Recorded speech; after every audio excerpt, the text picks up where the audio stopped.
સમગ્ર છાપી કાણોદર પાલનપુર અને બનાસકાંઠાના લોકો વતી રાજ્યના મુખ્યમંત્રીને ભાવભીનું આમંત્રણ આપું છું. તમે એકવાર અત્યારે છાપી આંટો મારો. તમે જે પ્રમાણેના વિકાસની ડંફાસો મારી છે, તમે નાગરિકો માટે બહુ મૃદુ છું, સંવેદનશીલ હોવાની જે બડાસો ફૂંકી છે, એક અડધો કલાક માટે તમે છાપી પાલનપુર હાઈવે પર આવીને ઉભા રહો એટલે તમને ખબર પડે તમારે વિકાસની વાસ્તવિકતા શું છે. ગઈકાલે મોડી રાતના 2 વાગ્યાથી અત્યાર સુધી ત્યાં પાણી ભરાયેલા છે. તમે તમારા મુસ્લિમ દ્વેષના કારણે કોઈ જરૂરત નથી છતાં કાણોદર અને છાપીમાં કારણ વગરના ફ્લાયઓવર ઊભા કર્યા. આ પણ એક મોટું કારણ છે. ત્યાં ભયંકર પાણી ભરાઈ રહ્યું છે. શરમ આવી જોઈએ તમારી રાજનીતિને.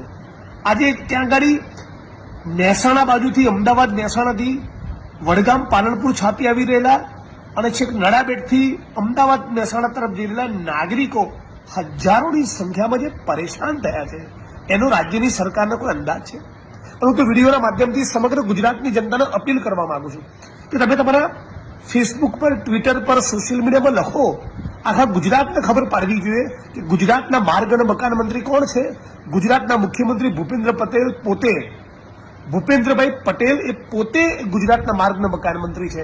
અને એ છતાં જે રાજ્યનો સીએમ પોતે માર્ગ અને મકાન મંત્રી હોય, એ છતાં આટલા રોડ રસ્તામાં પાણી ભરાય, આટલા રોડ રસ્તા તૂટે, શહેરમાં ભૂવા પડેલા હોય, ફ્લાયઓવર તૂટી જાય, મોટા મોટા બ્રિજ કોલેપ્સ થઈ જાય. મને લાગે છે મુખ્યમંત્રી થોડીક સંવેદના બતાવીને સમગ્ર ગુજરાતના તમારા ડિપાર્ટમેન્ટના માણસોનો કહો, આખા ગુજરાતના ખૂણે ખૂણે નીકળી જાય. આ તમે શું કરી રહ્યા છો?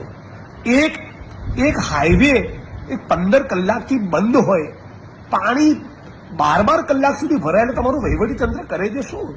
તમને કે શરમ આવે છે?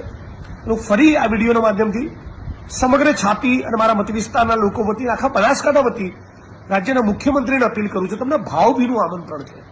આ ભીના માહોલમાં, વરસાદના માહોલમાં એક અડધો કલાક તો છાપી આંટો મારો, તમને ખબર પડે.